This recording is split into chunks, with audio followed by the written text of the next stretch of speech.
Masechet Souka Daf Lamed, on va commencer Kaftet Amoud Bet, au milieu de la page, le début du Perek, Lulav Agazoul.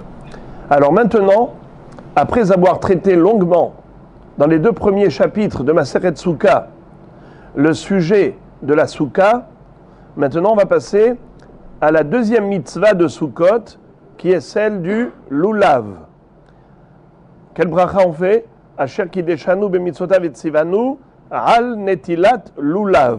En réalité, il n'y a pas que le lulav. Il y a le etrog, le hadas, la harava. Mais on fait la bracha de al netilat lulav parce que le lulav est le principal, parce qu'il est le plus grand. Alors, ici, cette Mishnah va traiter d'abord du lulav. La Mishnah suivante, ça va être le sujet du hadas. Après, ça va être la harava. Et ensuite le etrog. Dans la Torah, on retrouve le pasuk Ul kartem lachem bayom arishon peri etz hadar kapot emarim va'anaf etz avot ve'arve nahal usmachtem fnei Hashem elokechem shiv'at yamim. Intéressant de remarquer, et on le verra plus tard dans la Gemara, c'est que d'abord il est écrit Ul kartem lachem bayom arishon peri etz hadar. Peri etz hadar, le fruit splendide. Ça fait allusion au etrog. Et ensuite, il est écrit Kapot emarim, va'anaf etzavot, ve'arve nahal. Kapot emarim, on parle du palmier, c'est le lulav. Va'anaf etzavot, fait allusion au hadas. Ve'arve nahal, c'est la harava. À propos des trois derniers, il y a le vav hibur, la conjonction de coordination.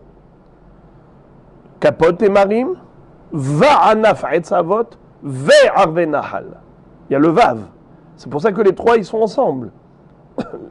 On fait un bouquet de lulav, hadas et harava. Alors que entre le etrog et la suite, il n'y a pas de vav. Ou le kartem lachem bayom arishon peri etz hadar. Et ensuite, il y a écrit kapot emarim, va'anaf etzavot, ve'arve nahal. Mais il n'y a pas de vav à hibour. Ce qui fait que behemet, le etrog, il ne fait pas partie du bouquet. Il est séparé, Behemet. Donc la Torah nous demande de prendre les arba'a minim.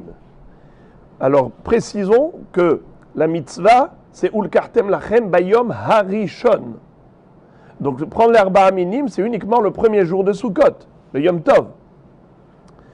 Mais dans la suite du pasuk, il est écrit Usmachtem lifnei Hashem elokechem shiv'at yamim. Vous allez vous réjouir devant un Kadosh Baruch Hu avec ces 4 espèces pendant 7 jours. Alors quoi, la mitzvah du lulav, c'est le premier jour de Sukkot ou les 7 jours? Il y a une autocontradiction du pasuk. La réponse, c'est qu'il y a ce qu'on appelle le Mikdash et la Médina, les Gvulim. Dans le Bet HaMikdash, la mitzvah du lulav, elle dure 7 jours. L'arba minim, usmachtem lifnei Hashem elokechem shiv'at yamim. Parce qu'on est Lifnei Hashem Elokechem. Mais à l'extérieur du Beth Amikdash, dans la Médina, ou dans les Gvulim, c'est-à-dire, Médina c'est Eretz Israël, ou Gvulim les frontières, c'est tout le monde, là-bas c'est que Bayom Arishon. Ou le Kartem Lachem, Bayom Arishon Peri etz hadar. Voilà donc. Comme les trop qui séparés du reste du élément, il aurait dû certainement faire une bracha sur les trois.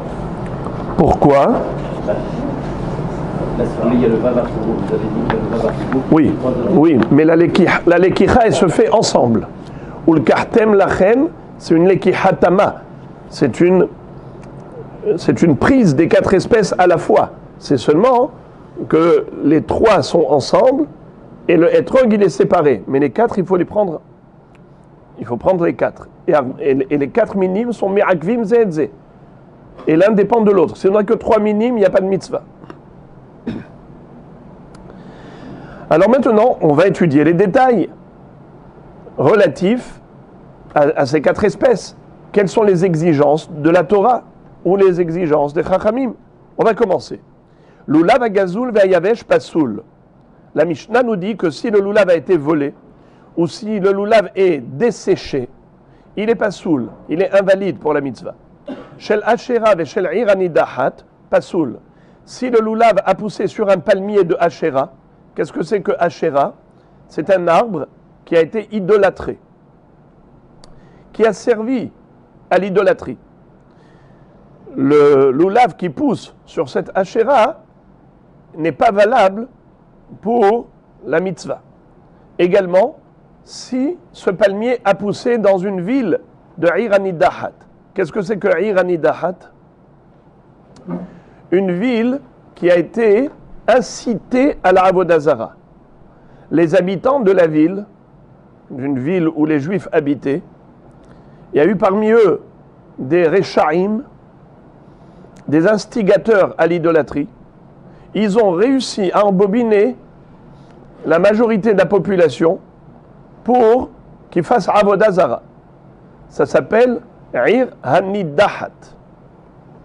Quel est le statut de cette ville? Quel est le traitement? Le traitement, c'est qu'il faut détruire cette ville et brûler tout ce qui est à l'intérieur. Il faut évidemment juger et condamner tous les idolâtres. Alors ça s'appelle Ir Hanidahat, la ville qui a été incitée à l'idolâtrie. Quel est le din de tout ce qui se trouve là-bas? Eh bien, en fait, tout ce qui se trouve là-bas doit être brûlé.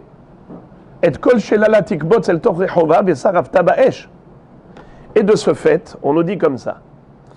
Le loulav qui a poussé sur un palmier de Asherah, le loulav qui a poussé sur un palmier qui pousse dans la ville de Ir Hanidahat. Un loulav pareil, il est destiné à la brûlure, à la combustion. Donc un loulav qui doit être brûlé, c'est comme s'il est déjà brûlé. Donc il n'a pas le shi'ur, car nous savons qu'un loulav, comme on le verra à la fin de la Mishnah, il doit avoir un shi'ur. Combien c'est le shi'ur du loulav? Arba'at tefahim, 4 fois la largeur du poids. Or s'il est considéré comme brûlé, katoute mirtat shi'ure. Le shi'ur, nous dit la Gemara, c'est comme s'il a été broyé. Au lieu d'avoir 4 fahim, on n'a plus rien, on a de la poudre. C'est la raison pour laquelle il n'est pas kasher. Niktam rosho, nifretsu alav, pasoul. Si le loulav a été décapité, niktam rosho, ça veut dire que la tête du loulav a été coupée.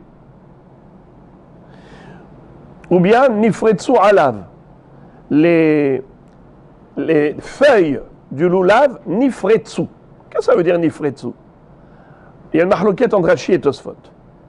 Rashi dit que nifretsu, ça veut dire que toutes les feuilles du loulav ont été arrachées de la colonne centrale.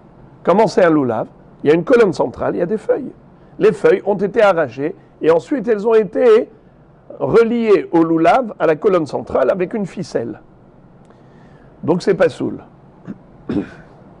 Tosfot disent que pas du tout. Ce n'est pas ça, nifretsu alav. Nifretsu alav, ça veut dire que chaque double feuille a été séparée en 2 feuilles. Car chacune des feuilles du loulav, elle est une double feuille. N'est-ce pas? On voit bien comment chaque feuille, elle est doublée. Alors, qu'est-ce qui s'est passé? Eh bien, chacune de ces doubles feuilles ont été ouvertes, séparées. Donc, à la base, c'est rattaché à la colonne centrale du loulav. Mais chacune des feuilles, elle est défoncée. Nifratz, elle est ouverte. Voilà l'explication de Tosfot. Et un loulav pareil est pas soul. Par contre, nifredu alav kasher. Qu'est-ce que ça veut dire nifredu alav kasher? Si les feuilles se sont écartées de la colonne centrale. Normalement, les feuilles d'un loulav, elles montent tout droit et elles sont collées à la colonne centrale du loulav. Là maintenant, qu'est-ce qui s'est passé? Elles se sont ouvertes, comme une fleur qui a éclos, et les feuilles vont vers l'extérieur. Au lieu de rester vers l'intérieur, elles vont vers l'extérieur. Elles se sont séparées du centre. Eh bien, d'après Tanakama, kasher, Rabbi Yehuda Omer, ye'agedenu milemala. Rabbi Yehuda nous dit qu'il faut prendre une ficelle et tu attaches les feuilles pour qu'elles soient fidèles à la colonne centrale, qu'elles se rattachent, qu'elles reviennent au centre. Arrêtez d'aller à droite, à gauche. Qu'est-ce que vous allez chercher ailleurs? Restez dans le centre. Ne perdez pas de vue la centralité de la vie.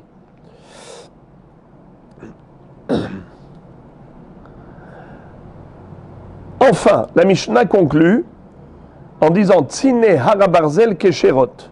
Qu'est-ce que c'est que Tsine harabarzel? Ce sont des loulaves qui ont poussé sur des palmiers, qui se trouvent cultivés sur des montagnes rocheuses. Il y a des montagnes où vous avez de la terre qui est fertile, mais vous avez des montagnes rocailleuses. Étant donné que ces palmiers ont poussé sur un terrain où il y avait beaucoup de rochers, alors ce n'étaient pas des loulavim de bonne qualité. Quelle est la carence, quel est le défaut de ces loulavim? C'est que ces loulavim-là, ils ont peu de feuilles. D'habitude, quand vous regardez un loulav, eh bien les feuilles, elles sont très nombreuses. Une feuille sur l'autre, une feuille sur l'autre, une feuille sur l'autre. Sur tout le long de la colonne centrale.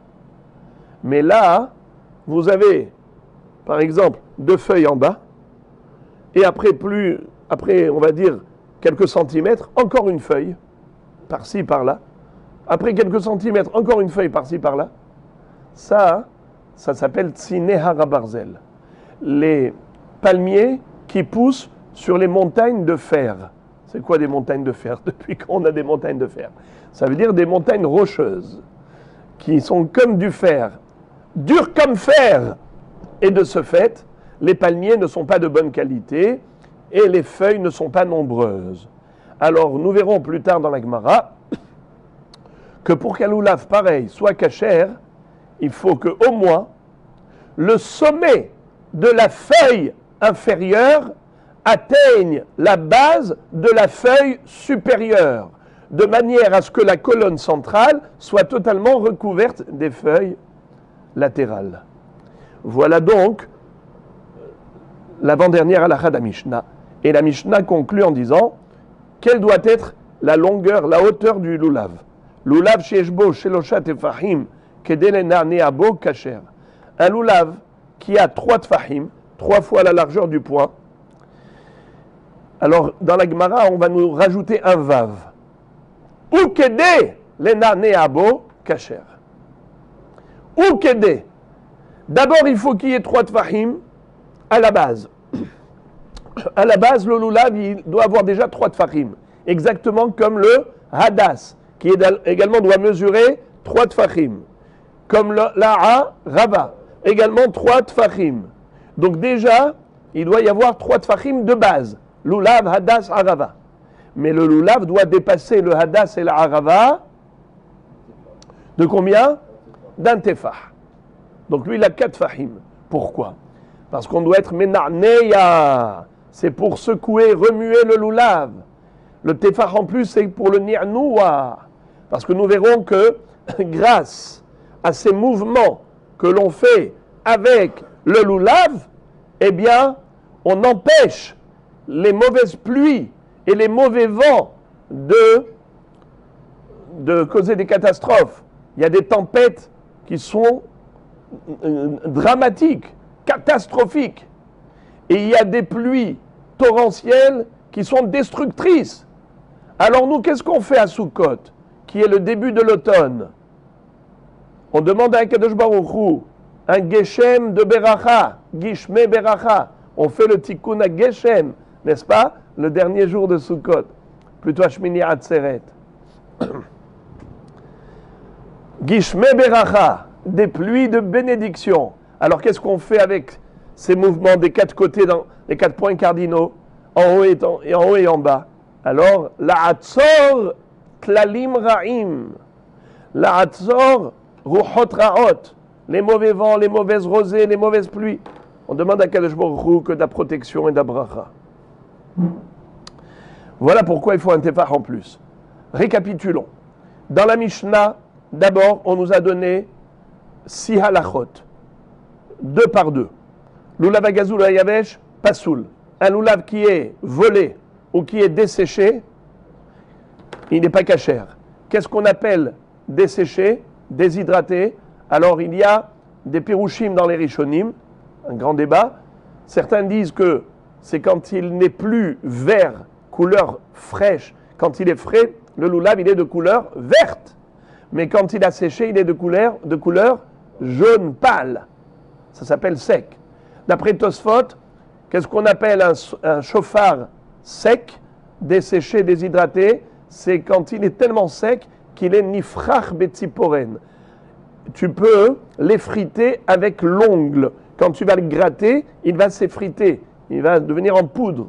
Eh bien, ça s'appelle lulav hayavesh. Tant qu'on n'en est pas là, ça veut dire qu'avec l'ongle, tu fais ça, il ne s'effrite pas. Il est encore cachère d'après Tosfot.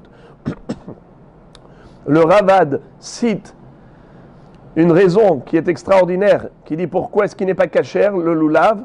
Parce qu'il y a un pasouk. Lo hametim yehalleluya. Les morts ne font pas l'éloge d'Hachem, ne chantent pas des louanges à Dieu. Or, qu'est-ce qu'on fait avec le lulav? On le remue pendant le hallel. Nahon? On fait le hallel avec le lulav.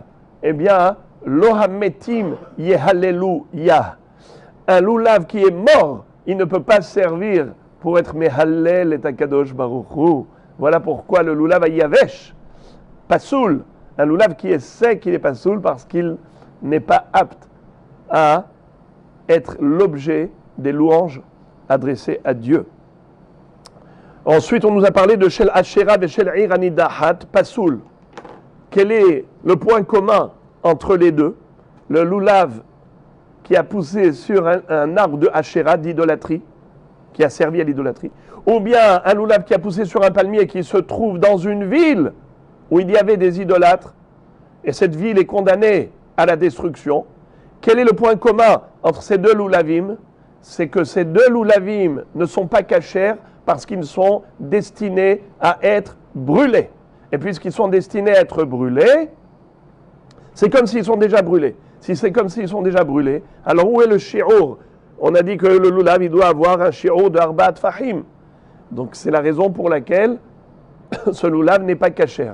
Voilà le kasher entre, pour ça qu'on a dit, shel Asherah ve shel Ir Anidahat pasoul. Et on verra plus tard qu'on parle ici de Asherah des Moshe. C'est quoi Asherah des Moshe? La Asherah, les arbres qui ont servi à l'idolâtrie à l'époque de Moshe Rabbeinu, dans le sens où, quand Am Israël est rentré en Eretz Israël, et c'est Bédiouk, la paracha qu'on va lire demain, parachat Re'e, où il est écrit Va Asherehem Tisrefun Ba'esh, il faut brûler les Asherot. Il faut brûler les Asherot. Donc cette mitzvah, Am Israël a reçue en rentrant en Eretz Israël. Yoshua bin Nun, conquérant d'Eretz Israël, avait le devoir de brûler tous les arbres qui ont servi à l'idolâtrie. Alors on parle d'un palmier qui a servi à l'idolâtrie, qui s'appelle Asherah des Moshe. Rabbi Shimon nous avait posé une bonne question. Vous avez demandé, mais de toutes les façons, quelque chose qui a servi à l'idolâtrie, on n'a pas le droit d'en profiter. Et si on n'a pas le droit d'en profiter, alors c'est évident qu'on ne pourrait pas faire la mitzvah du lulav avec. Pourquoi est-ce qu'on a besoin de nous donner d'autres raisons? La réponse, c'est que mitzvot lav lehenot nitanu. Une mitzvah n'est pas considérée un profit. Car la mitzvah, je ne la fais pas pour un profit personnel. Je n'ai aucun profit quand je remue le lulav. Quel est mon profit? Quel est mon intérêt? C'est juste pour accomplir la mitzvah d'Hachem. Baruch m'a demandé de prendre le lulav pendant Sukkot. Alors voilà, je prends le lulav. C'est pour mon intérêt? C'est pour mon profit? Non. Alors, puisque mitzvot lav lehenot nitanu, une mitzvah n'est pas considérée comme une hana'a. Alors je ne peux pas dire que le lulav de Avodah Zarah, il est interdit pour la mitzvah parce que il est interdit au profit. Parce qu'il est interdit au profit. Mais non, interdit au profit, ce n'est pas une raison pour disqualifier un lulav de Avodah Zarah. Car ce que je vais faire avec le lulav, ce n'est pas un profit. C'est juste une mitzvah. Et une mitzvah ne s'appelle pas profit. Mitzvot, lav lenot nitanu. Maintenant, vous pouvez poser une autre question. Vous allez me dire, mais c'est une mitzvah ba'avera. C'est un loulav qui a servi à la avera, n'est-ce pas? Et si ça a servi à la avera, alors il devrait être disqualifié à ce titre. Là encore, ça n'a pas de rapport. Tosfot pose cette question, et ils y répondent merveilleusement, et ils disent que mitzvah haba'a ba'avera, ça veut dire une mitzvah que tu peux faire grâce à une avera. Par exemple, quelqu'un a volé de l'argent, et cet argent-là, il a donné à la tzedaka. S'il n'avait pas volé l'argent, il n'aurait pas donné la tzedaka. Donc la mitzvah, il a fait que grâce à la avera. Ça s'appelle mitzvah baba avera, qui n'est pas une mitzvah. C'est disqualifié. Mais si la avera n'est pas à l'origine de la mitzvah, c'est circonstanciel. Ça veut dire l'objet de la mitzvah a servi aussi à une avera. Là, ça ne s'appelle pas mitzvah baba avera. C'est vrai qu'il a fait avodah zara avec ce lulav, avec ce palmier. Il y a eu une avera. Mais cette avera n'est pas ce qui a permis l'existence du lulav.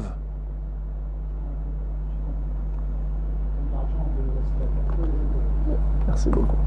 Toda Rabba. Quelqu'un qui a volé de l'argent, il donne à tzedaka. Alors, c'est le vol de l'argent qui a permis l'existence de cette tzedaka. Alors là, on dit, puisque la avera a eu lieu, la mitzvah a eu lieu grâce à la avera, à cause de la avera, alors ce n'est pas une mitzvah.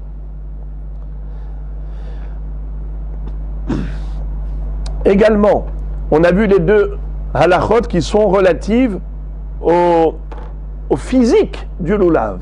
Comme par exemple, niktam rosho, nifretsu alav. Le mot alav, ça vient du mot alim. Alim, ça veut dire des feuilles. Alav, c'est feuilles.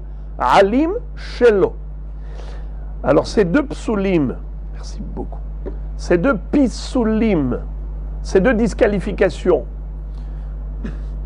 soit parce que le lulav a la tête coupée, soit parce que les feuilles, d'après Rashi, elles ont été arrachées, ou d'après Tosfot, elles ont été divisées, puisqu'on a dit que les doubles feuilles du lulav, elles ont été fendues, ouvertes, c'est ce qui fait qu'ils ne sont pas saouls. Pourquoi pas saouls?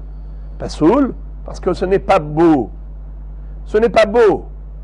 C'est un lulav qui est moche.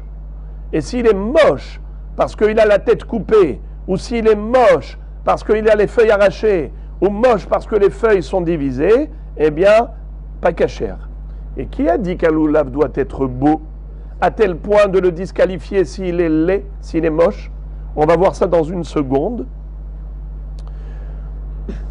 Pour comprendre, je voudrais faire une petite marche arrière. On a dit que le lulav qui est yavesh est pas soul. Un lulav qui est sec n'est pas cachère. Alors bon, moi je vous ai parlé du Ravad qui cite le pasuk Lo hametim yehalleluya. Mais je voudrais vous parler d'abord de Rashi et de Tosfot. Rashi dit que un lulav déshydraté, desséché, est pas soul parce que il n'est pas beau. Et il est écrit dans la Torah Ze Eli ve'anvehu, Elohe avi va'aromemenu. Qu'est-ce que ça veut dire Ze Eli ve'anvehu?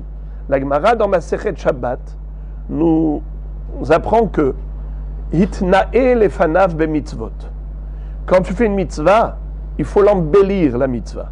Il faut qu'elle soit belle. Ase lefanav, lulav na'e, suka na'a, tzitzit na'a, mezuzah na'a, sefer Torah na'e. Ça veut dire que si tu aimes Akadosh Baruch Hu, eh bien la mitzvah, tu l'as fait de manière présentable et même embellie, n'est-ce pas? Quand tu aimes quelqu'un, alors qu'est-ce que tu fais? Tu lui offres un cadeau, mais avec un bel emballage, avec un joli mot, un beau message et ainsi de suite. Ne fais pas la mitzvah de manière à ce que tu montres que tu veux donner le minimum. Montre que tu veux offrir le maximum. Ze Eli ve'anvehu. Et puisqu'un lulav qui est sec n'est pas beau, voilà pourquoi il n'est pas cachère, nous dit Rashi. Tosfot ne sont pas d'accord. Ils disent, ma pitom, ze eli ve'anveu. C'est une mitzvah générale qui nous dit que chaque mitzvah, il faut l'embellir. Comme j'ai dit, même le Sefer Torah, le Tzitzit et ainsi de suite. C'est une mitzvah générale. Mais on le sait que si un homme n'a pas embelli la mitzvah, elle est tout de même cachère. Alors ne me dis pas que le lulav n'est pas soul parce qu'il est sec et qu'il n'est pas beau. Alors il ne répond pas à l'exigence de Ze Eli ve'anveu. Mais Ze Eli ve'anveu, ce n'est pas une exigence, c'est une recommandation. Mais ce n'est pas indispensable. Alors pourquoi le lulav yavesh est pas soul? Tosfot disent pour une autre raison. C'est qu'on verra plus tard dans la Gemara que le lulav, le hadas et la harava, ils sont comparés au etrog, puisque les 4 espèces sont mentionnées de manière juxtaposée dans le même pasouk. Ulkartem lachem bayom arishon peri etz hadar etrog, kapot emarim lulav va'anaf etzavot hadas ve'arve nahal harava. Alors tous ils doivent ressembler au etrog. Comment le etrog s'appelle? Peri etz hadar. Ça veut dire quoi hadar? Mehudar. Beau. Beau. Il doit être beau, splendide. Le fruit splendide. Peri'etz hadar. Alors, étant donné que le etrog, la Torah l'a qualifié de hadar, sous-entendu qu'il faut absolument qu'il soit beau, si il est moche, il n'est pas cachère. Donc ici, pour le lulav, le hadas et la harava, qui ont été comparés au etrog, parce que ça a été juxtaposé, s'ils sont moches, ils ne sont pas cachères, comme le etrog, que s'il est moche, il n'est pas cachère. Et là, c'est différent de toutes les mitzvot. Pour toutes les mitzvot, l'embellissement, c'est juste un hidur mitzvah. Ce n'est pas une condition sine qua non. C'est un plus. C'est un rajout à la mitzvah. Mais ce n'est pas indispensable. Mais là, la beauté, elle est indispensable.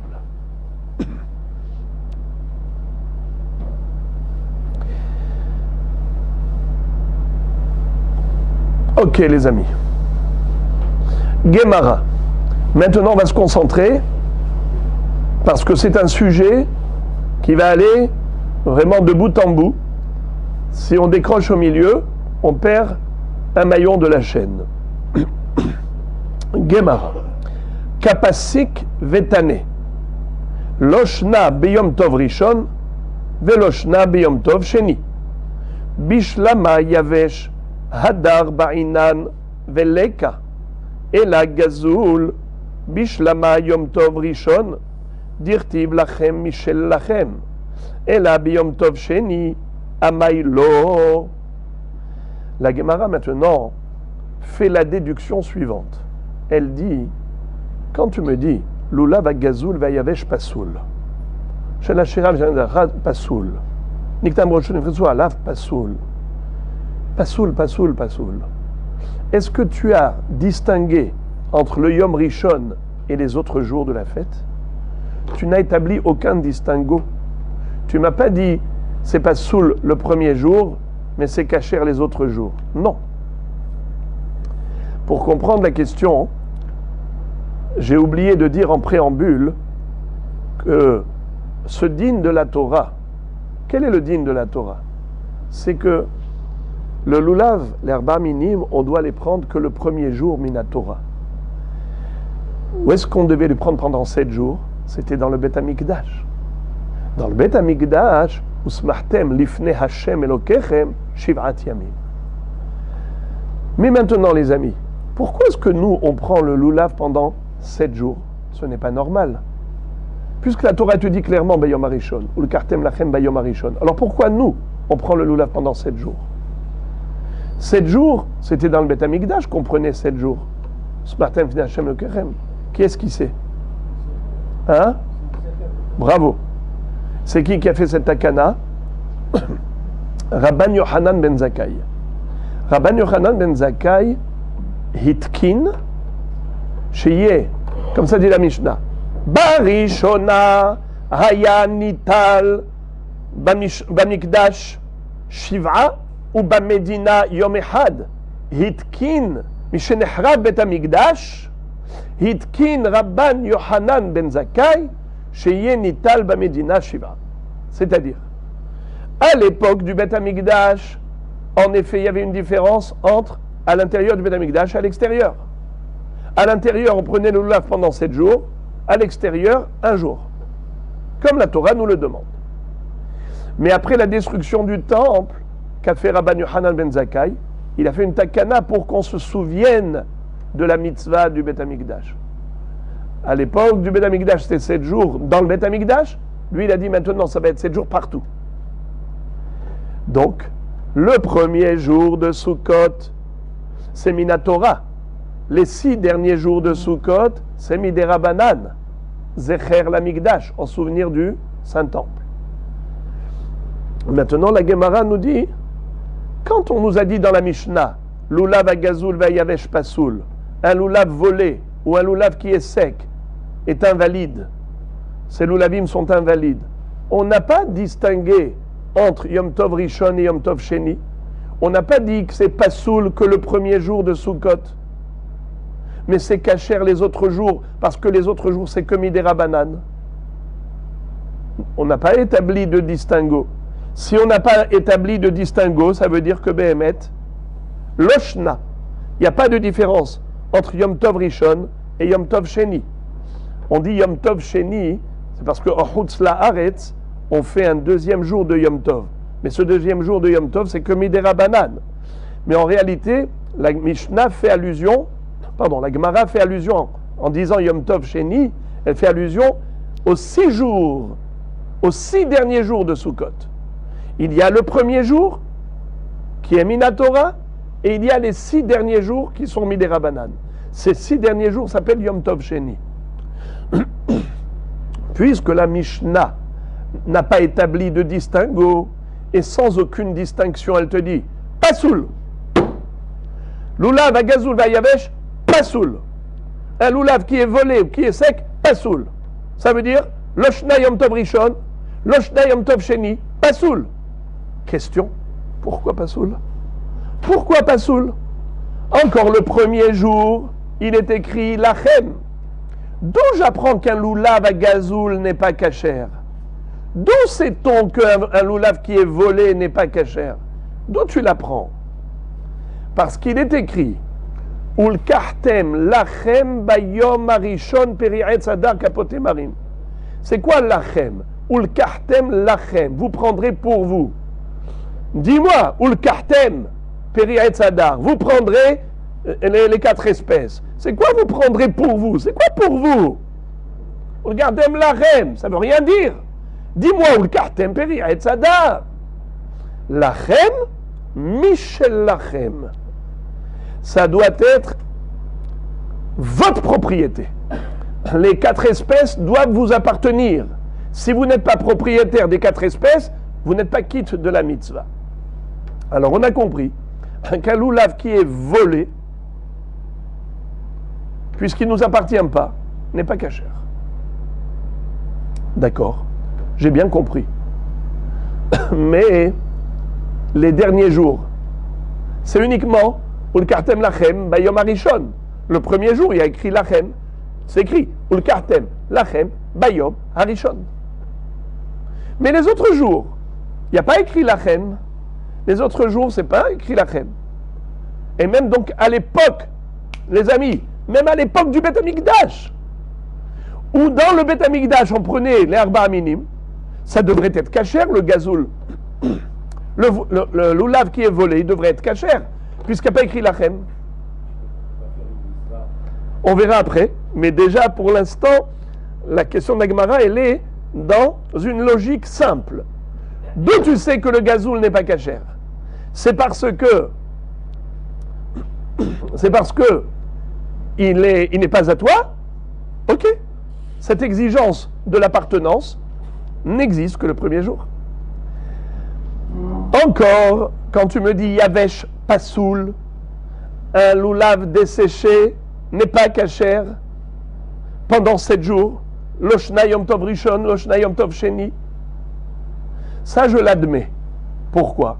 Parce qu'il n'est pas hadar, il n'est pas beau, Et il doit être beau, pas seulement le premier jour, il doit être beau pendant les 7 jours. Alors, Yavesh Pasoul, je le conçois. Mais Gazoul Pasoul, je ne comprends pas. Relisons dans les mots. Gemara. Kapasik Vetane. La Mishnah a tranché et nous a enseigné, sans distinction, Loshna Biyom Tov Rishon, Veloshna Biyom Tov Sheni. Sans distinguer entre Yom Tov Rishon et Yom Tov Sheni. Ça veut dire que le Lulav Gazoul, il est pas soul tout le temps. Le Lulav Yavesh, il est pas soul pendant les 7 jours de Sukkot. Alors, la Gemara s'étonne et elle dit, Bishlama Yavesh Hadar Ba'inan Veleka. Encore l'exigence, encore l'invalidation d'un Lulav qui est sec, je le comprends. Pendant 7 jours, je le conçois, parce que Hadar Ba'inan. On a déjà dit que le Lulav, il doit être semblable au Etrog. Le Etrog, il doit être comment? Hadar Peri'etz, Hadar, splendide. Alors le Lulav aussi doit être beau. Mais s'il est sec, il est moche. Puisqu'il est moche, alors dans ce cas-là, pas cachère. Pendant 7 jours, ça je le conçois. Et la gazoul, mais par rapport à la disqualification d'un Lulav volé, je ne comprends pas. Pourquoi? Bishlama Yom Tov Rishon, dirtiv lachem, michelachem. Encore le premier jour de Sukkot, je comprends pourquoi un Lulav volé est disqualifié. C'est parce qu'il ne m'appartient pas. Il est volé, il appartient à son propriétaire, pas au voleur. Alors comment le voleur il va s'acquitter avec? Mais c'est pas lachem. Et la Biyom Tov Sheni, Amaïlo. Mais pour les 6 derniers jours de Sukkot, pourquoi est-ce que à ce moment-là on ne pourrait pas utiliser un Lulav volé? Avant d'arriver à la réponse de la Gemara, et la Gemara va donner ici un Yesod que vous connaissez tous, Mitzvah Haba'a Ba'avera. La Gemara va nous dire que il y a un problème, même pour les autres jours, où le Lulav n'est chayav que midera banan, mais malgré tout, si le Lulav est volé, il n'est pas cachère, pour la simple raison que tu ne peux pas faire une mitzvah par le biais d'une avera. En volant le Lulav, pour faire la mitzvah, c'est une mitzvah que tu fais grâce à une avera. Ta mitzvah n'en est pas une. Ça va être la réponse de la Gemara. Mais avant d'arriver au développement de cette réponse, je voudrais d'abord soulever une question qui a été soulevée par Tosfot qui est extraordinaire. Tosfot s'étonne et ils disent, je ne comprends pas la question de la Gemara. La Gemara nous a dit comme ça en préambule, encore la disqualification du Lulav parce qu'il est sec. Je comprends que c'est une disqualification qui s'étend sur les 7 jours de Sukkot. Parce qu'il faut qu'il soit hadar, qu'il soit beau. Il faut qu'il soit beau pendant 7 jours. Et donc c'est pour ça que un Lulav Yavesh, à n'importe quel jour de Sukkot, il n'est pas cachère.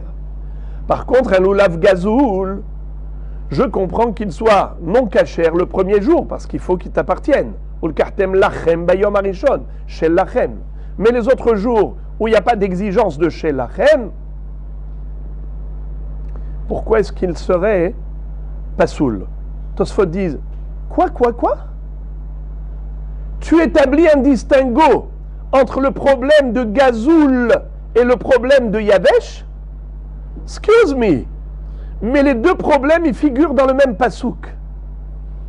Où est-ce qu'il est écrit dans la Torah qu'il faut qu'il t'appartienne? Ou le kartem lachem? Lachem. Il faut qu'il soit chez lachem. Où est-ce qu'il est écrit dans la Torah qu'il faut qu'il soit beau? Hadar. Peri'etz hadar. Il faut qu'il soit beau et pas sec. Donc les deux problèmes, le problème de la beauté et le problème du vol, de Gezel, les deux figurent dans le même pasouk. Ul kartem lachem bayom arishon peri'etz hadar. Et vous prendrez pour vous le premier jour un fruit splendide. Donc là où il y a écrit fruit splendide, il y a écrit lachem qui vous appartiennent. Donc ce sont deux exigences de la Torah. Qu'il t'appartienne, le lulav, et qu'il soit beau. Alors pourquoi la Gemara dit, pour qu'il soit beau, c'est normal que ce soit une exigence pour 7 jours. Et s'il est sec, un lulav yavesh, il n'est pas soul pendant 7 jours. Mais s'il est volé, alors c'est pas soul le premier jour. Mais pourquoi est-ce qu'il serait pas soul les autres jours? C'est quoi ça? Tosfot disent, mais je comprends pas. Le problème de sec et le problème de volé, ce sont deux problèmes que la Torah a mis en exergue, en relief, dans le même pasouk. Alors, comment la Gemara a pu dire une chose pareille? Yavesh, Bishlama, Yavesh. Que le Yavesh, ce soit une disqualification pour 7 jours, c'est normal. Parce que Hadar Ba'inan, on a besoin qu'il soit Pri'etz Hadar. Beau, comme le Etrog. Alors là, je comprends pourquoi 7 jours. Mais s'il est Gazoul, c'est juste le premier jour. Lachem, ou le Kartem Lachem, Bayom Arishon. Dit quoi? Ou le Kartem Lachem, Bayom Arishon, Pri'etz Hadar. Lis 3 mots après. Question de Tosfot. Tosfot disent, peut-être que la réponse serait la suivante. Ce qui est écrit avant le mot Bayom Arishon, ça s'applique que Bayom Arishon. Et ce qui est écrit dans le Passouk après Bayom Arishon, ça s'applique Shiv'at Yamim. Ou le Kartem Lachem Bayom Arishon. Le mot Lachem, il est écrit avant Bayom Arishon. Voilà pourquoi l'exigence de Shel Lachem, c'est que Bayom Arishon. Et s'il est volé, il est gazoul, il n'est pas soul que Bayom Arishon. Par contre, Peri Etzadar, Kapote Marim, Va'anaf Etzavot, Va'arve Nahal, tout ça, c'est même les autres jours. Parce qu'il est écrit après, Usmarten, Finachem, le Kerem Shivat Yamim. Donc l'exigence de Hadar, c'est pour 7 jours. L'exigence de Shel Lachem, c'est que le premier jour. Belle réponse. Elle est sublime. Et Tosfot disent, pas tout ce qui brille est de l'or. C'est beau, mais c'est faux.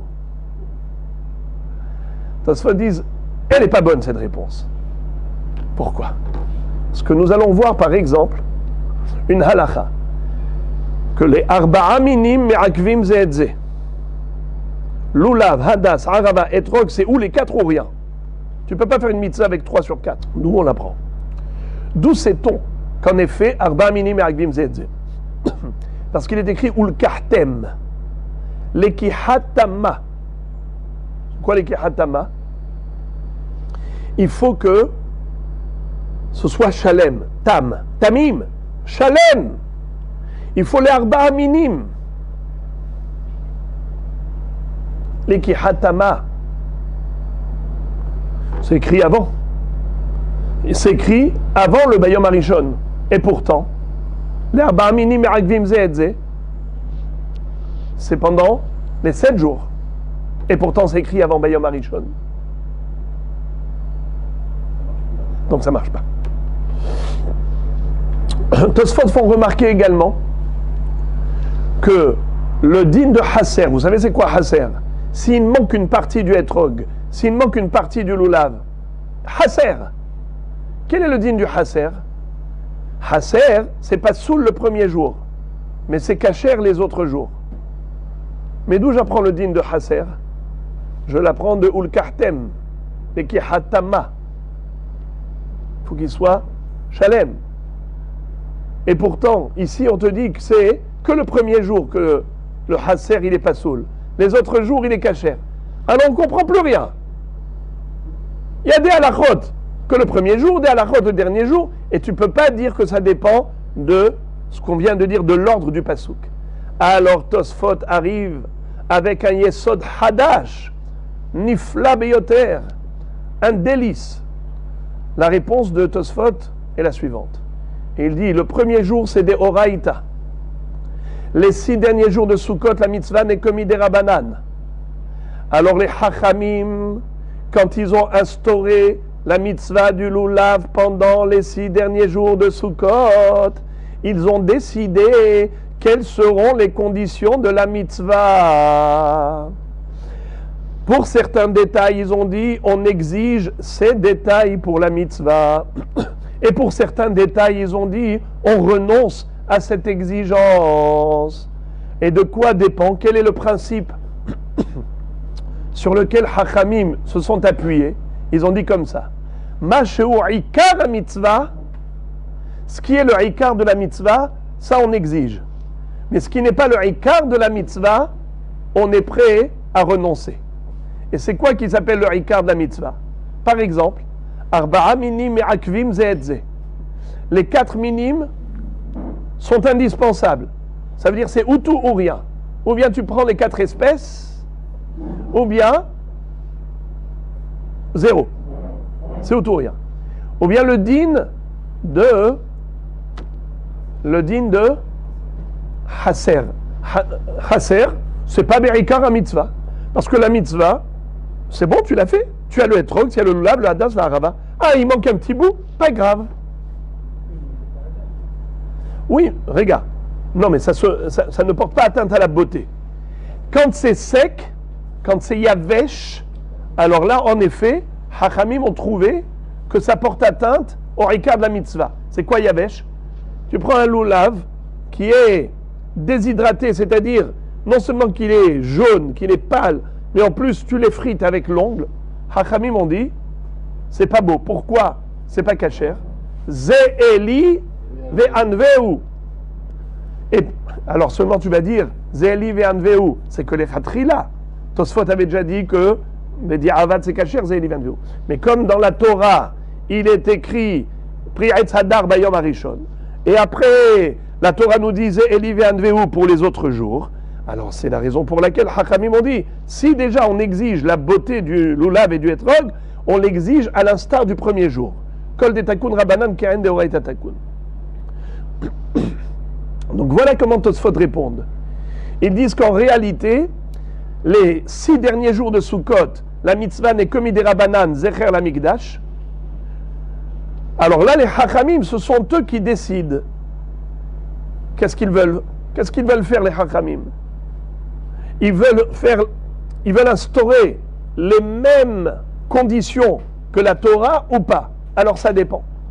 Si c'est un détail qui touche à la base de la mitzvah, l'essentiel de la mitzvah, eh bien oui, ils ont institué cette exigence même pendant les 6 derniers jours de Sukkot. Mais pour des détails qu'ils ont trouvé que ce n'était pas indispensable, ça ne touche pas, ça ne porte pas atteinte au Ikar mitzvah, eh bien ils ont renoncé. Très bien. Alors maintenant, Gazoul. Gazoul, a priori, Zélo, ça ne touche pas au Ikar mitzvah. Donc les autres jours, ça devrait être kasher. Pourquoi les autres jours, c'est pas soul? Et c'est ça la question de la Gemara. Dosidos. Bishlama yavesh hadar ba'inan veleka. Et la gazoul, lachem mishelachem, bayom arishon ktiv. C'est ça la question de la Gemara maintenant. Puisqu'on a compris le principe selon lequel Hachamim vont exiger, ils vont définir qu'est-ce qu'ils exigent. C'est quoi le principe? Ce qui est Ikar mitzvah, ce qui n'est pas Ikar mitzvah. Ils exigent le Ikar mitzvah, mais ils sont tolérants par rapport à ce qui n'est pas Ikar mitzvah. Alors dans ce cas-là, pourquoi ils ont été exigeants par rapport au gazoul? Pourtant le gazoul n'est pas le Ikar mitzvah. Même un lulav à gazoul, c'est un bon lulav. Physiquement parlant, il est très beau. D'accord, il est volé. Volé, ça ne touche pas, ça ne porte pas atteinte au Ikar mitzvah. Et c'est ça le sens de la question. Quand il est déshydraté, desséché, yavesh, alors là on a un problème de hadar. Puisque Zé'eli ve'anveu nous ramène au hadar, alors ça c'est une halakha générale, même pendant les 7 jours de Sukkot. Mais pourquoi alors Gazoul c'est un problème? Bayom Arishon c'est un problème toraïque. Ou le kartem lachem ishel lachem. Et quand c'est un loulav qui est volé, il n'est pas à toi. Mais les autres jours, ma'abaya. Oh, alors maintenant la Gemara nous donne la réponse. Mitzvah ba'a ba'avera. C'est ça ce que nous explique Tosfot. L'enchaînement de la Gemara. C'est quoi le fil conducteur de la Gemara? C'est que au début elle s'étonnait en disant mais pourquoi les autres jours qui sont que midera banan et Hachamim ne sont pas exigeants, ils sont tolérants lorsqu'il ne s'agit pas du Ikara Mitzvah. Alors pourquoi ils ont disqualifié Lulav Gazoul? Et là, ils arrivent au problème de Mitzvah Baba Avera. Alors maintenant, on va étudier toute la Sugya de Mitzvah Baba Avera. Voici la réponse de la Gemara. Dernière ligne. Amar Rabbi Yohanan, Mishum Rabbi Shimon Bar Yochai, Mishum de Abale Mitzvah Baba Avera. Tu veux savoir pourquoi le Lulav il est disqualifié pendant 7 jours? C'est parce que on ne peut pas faire une mitzvah par le biais d'une Avera. En volant le Lulav, tu vas faire la mitzvah du Lulav. Boker Tov, ça ne marche pas. Et d'où on apprend cela? D'où sait-on que si la mitzvah elle a été réalisée, que grâce à la mitzvah, eh bien la mitzvah n'en est pas une? Shene Emar, Vahavetem Gazul, Ve'et Apiseyach, Ve'et Ahole. Gazul, Dumia de Piseyach. Ma Piseyach litleh takanta, Af Gazul litleh takanta, Loshna lifne Yehush, Veloshna le Ahar Yehush. Qu'est-ce que ça veut dire? Le prophète Malachi, au nom d'Akadosh Baruch Hu, a adressé des reproches au Ham Israël qui, à l'époque du Beth Amikdash, apportait des corbanotes, mais des corbanotes de mauvaise qualité. Pour ne pas payer cher, alors il prenait, par exemple, un piseyah ou un cholé, une bête malade. Une bête malade, de toutes les façons, il ne va pas l'utiliser, alors il apporte une bête malade en tant que korban. Si déjà il doit payer un korban, il achète une malade qui coûte pas cher. Ou bien, il va acheter une bête qui est piseyah, boiteuse, estropiée, mutilée. Alors, ces bêtes-là, elles coûtent pas cher, voilà, c'est ce qu'ils vont apporter comme korban. Ou bien, gazoul, carrément. Pourquoi il va payer? Il va voler la bête du voisin, il va apporter le korban au Beth Amikdash. Akadosh Baruch Hu leur dit, est-ce que vous pensez que ces corbanotes-là, je vais les agréer? Va avetem gazoul, veta piseyah, veta cholé. La juxtaposition de ce pasouk, qui a juxtaposé gazoul et piseyah, la bête volée et la bête mutilée, boiteuse parce que il nous manque une partie dans le pied, dans la patte. Alors, étant donné que la Torah, le Navi, a juxtaposé les deux, ça veut dire ma piseyah en lo takana, af gazul en lo takana. De la même façon qu'une bête qui est mutilée, il n'y a aucun moyen qu'elle soit réhabilitée, puisqu'elle a un moum kavua, un défaut définitif, elle ne pourra jamais être réhabilitée en tant que korban. Ainsi, le gazoul, la bête qui a été volée, elle ne pourra jamais être apte au korban, que ce soit avant ou après Yehush. Qu'est-ce que c'est que Yehush? Le propriétaire, quand il dit « Aïe, aïe, aïe, aïe, aïe, j'ai perdu mon argent, on m'a volé, je l'ai perdu, irrécupérable », quand il dit « Vaï le hisaron kis », malheur à la perte d'argent, ça veut dire qu'il a désespéré. Quand il a désespéré, il a abandonné. Quand il a abandonné, c'est Efker. Et quand c'est Efker, ça appartient au voleur.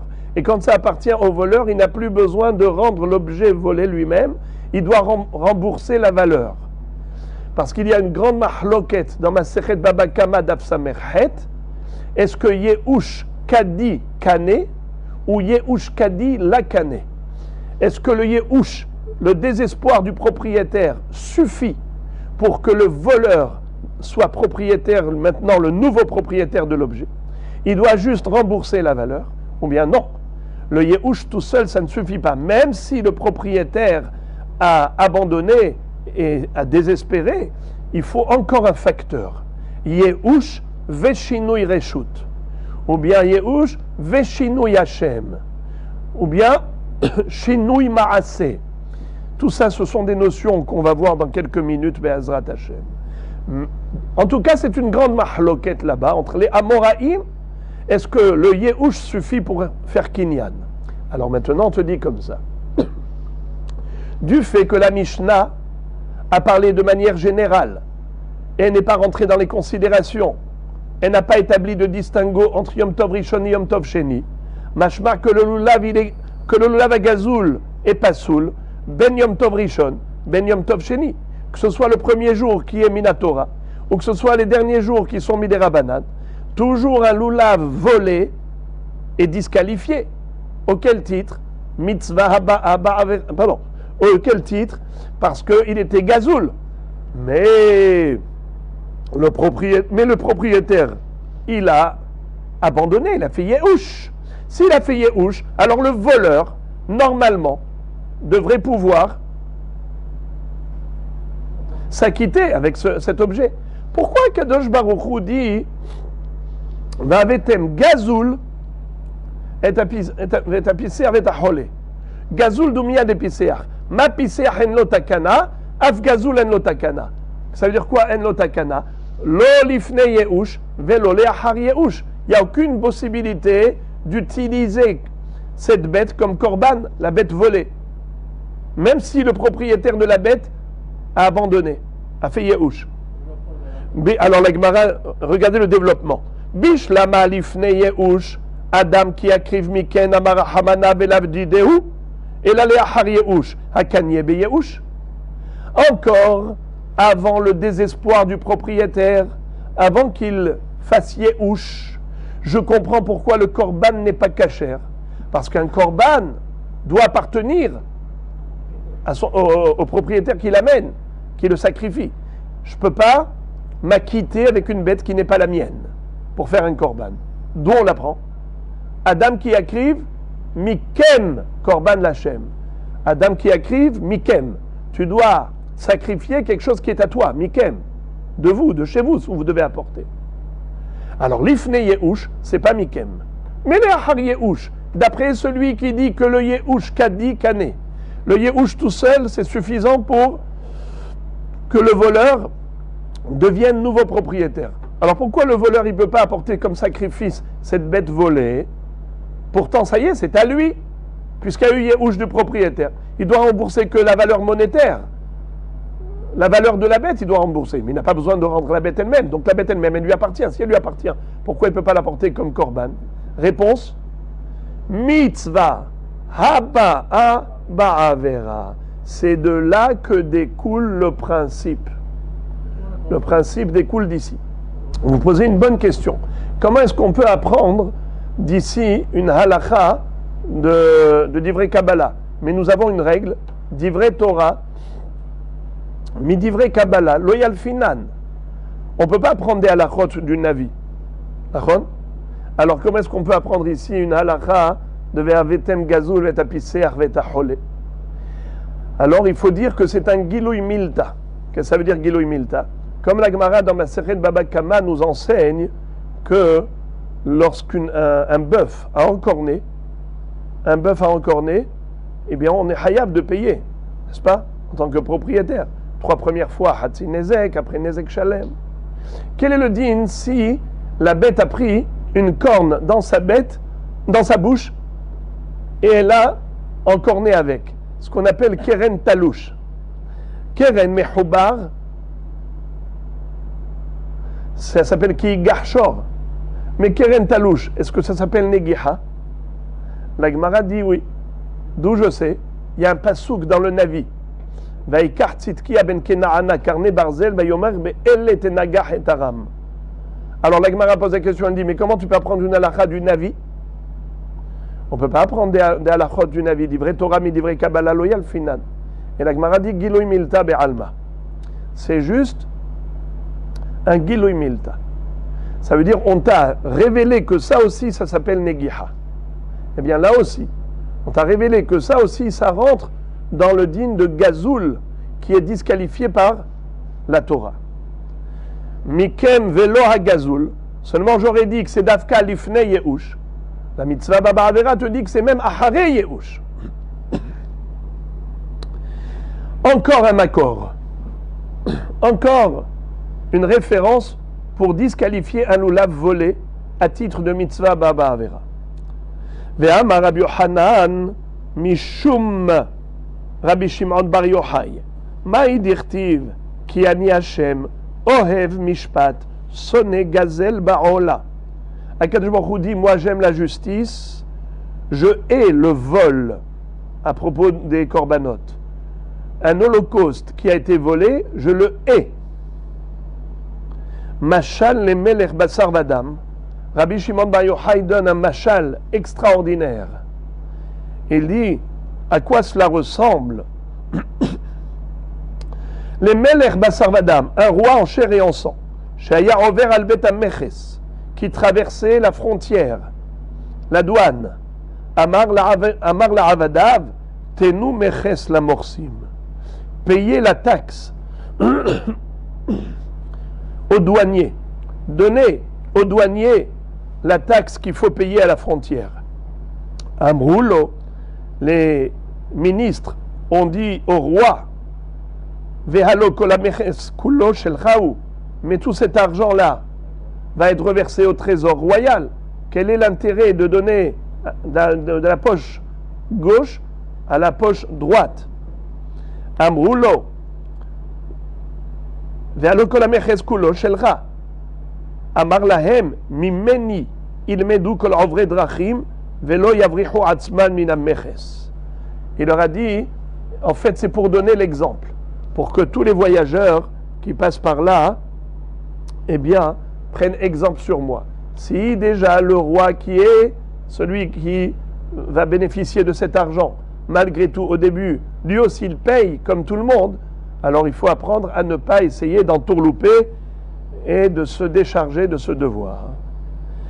Afakadosh Baruchu Amar, Ani Hashem sonne gezel ba'ola, mimeni ilmedu banai, veyavrichu atzman min ha-gazel.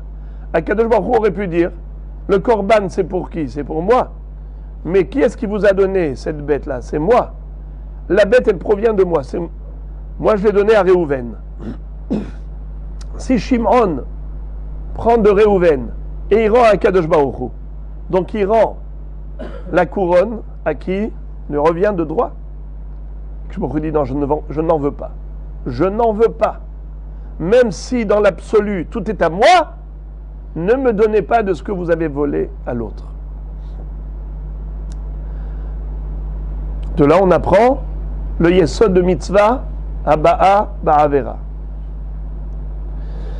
C'est pour cela que le lulav hagazoul, il n'est pas soul, pas seulement le premier jour, mais même les 6 derniers jours où c'est que Midera Banan.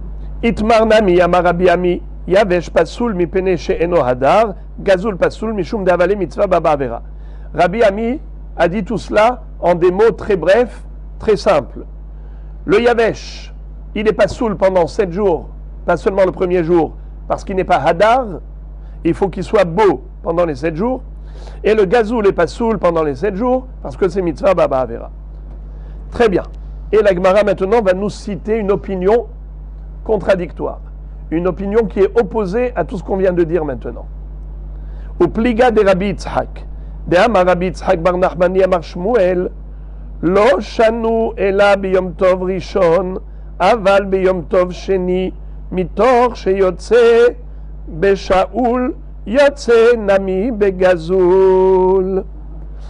Rabbi Yitzhak nous dit au nom de Shmuel que tout le problème de l'Ulav HaGazoul, c'est uniquement le premier jour, mais les 6 derniers jours de Sukkot. Mitor sheyotze beshaul, yotze begazul.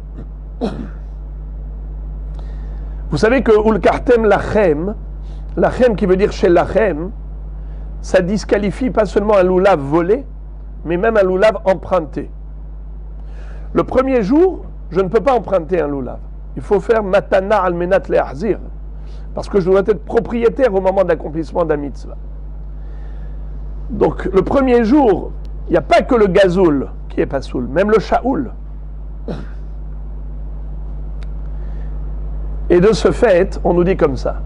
Le premier jour, shaoul, gazoul, pasoul. Les 6 derniers jours, c'est que midera banan, puisque le shaoul est kasher, le gazoul aussi est kasher. Mitor sheyotze be shaoul, yotze be gazoul. Puisque la Torah n'a pas exigé la chem pour les autres jours. La chem, c'est que Bayom Arishon. Les autres jours, Shaoul permis, eh bien Gazoul aussi permis. Ah, le problème c'est mitzvah baba avera. Le problème c'est mitzvah baba avera. Qu'est-ce qu'il pense, ce Rav? Regardez s'il vous plaît la dernière ligne de Tosfot en bas. En bas de la page. Mitor sheyotze be Shaoul yotze be Gazoul. Hachad davka shehu miderabanan lo hayish mitzvah baba avera. Tosfot nous enseigne quelque chose de beau. Et il nous dit que, d'après Rabbi Yitzhak au nom de Shmuel, la raison pour laquelle on peut s'acquitter a posteriori, on n'a pas le droit d'aller voler, mais si quelqu'un a déjà volé, est-ce qu'il peut utiliser le loulav qu'il a volé et s'acquitter de la mitzvah pendant les 6 derniers jours? D'après Rabbi Yochanan, non. D'après Shmuel, oui. D'après Rabbi Yochanan, pourquoi non? Parce que mitzvah baba avera s'applique pas uniquement aux mitzvot de Horaïta, mais même aux mitzvot des Rabbanan. Bien que les 6 derniers jours de Sukkot, la mitzvah n'est que des Rabbanan, Zecher la Mikdash, c'est quand même pasoul. Mais Shmuel dit pas du tout. Pas du tout. C'est uniquement le premier jour que le lulav gazoul est pasoul. Comme d'ailleurs le shaoul aussi est pasoul. Mais les 6 derniers jours, c'est que des Rabbanan. Hachamim n'ont pas disqualifié une mitzvah des Rabbanan, même si elle a été faite à cause d'une Avera. Même s'il n'y avait pas eu Yehush. Même s'il n'y a pas eu Yehush. Pourquoi? Parce qu'il n'y a pas le din de l'Achem les derniers jours. Pour les 6 derniers jours, tu vas le disqualifier. Pourquoi? Parce que, même avant Yehush, parce qu'il n'est pas l'Achem, et alors? Même s'il n'est pas à toi, il est emprunté. C'est cachère. Alors, quel est le problème? Mitzvah baba avera? Mitzvah baba avera, c'est un problème que dans une mitzvah de Horaïta, mais pas dans une mitzvah des Rabbanan. Alors en effet, le premier jour, c'est de Horaïta, mais les autres jours, c'est que des Rabbanan. Donc il n'y a pas de problème. Mitor sheyotze be Shaoul, yotze be Gazoul. En d'autres termes, il faut dire comme ça que tout ce qui est des Rabbanan, Hem Amrou, Vehem Amrou. Les Hachamim, ils sont les rois. Ce sont eux qui gèrent. Ce sont eux qui ont institué la mitzvah de l'Oulav pour les 6 derniers jours de Sukkot. La Torah n'a rien demandé. Ce sont eux qui t'ont demandé de faire la mitzvah? Eh bien, ce sont eux qui fixent le règlement. Et eux qui fixent les règles du jeu te disent, nous, on n'a pas exigé que ce ne soit pas mitzvah baba avera. Même si c'est mitzvah baba avera, pour nous, on accepte. C'est eux qui fixent les règles du jeu. Mais Rabbi Yochanan te dit, non. Pourquoi? Kol de takun rabbanan, ke'endorei tatakun. Hachamim, quand ils font des takanot, ils le font à l'instar des dinim de la Torah. Et si pour une mitzvah de la Torah, mitzvah baba avera, ce n'est pas une mitzvah, ainsi pour une mitzvah des rabbanan, eh bien ce n'est pas une mitzvah. La Gemara va adresser une objection. Métiv, Rav Nachman bar Yitzhak. Rav Nachman bar Yitzhak pose une question à Rav Yitzhak bar Nachmani. Alors vous n'avez pas l'oublier, c'est là.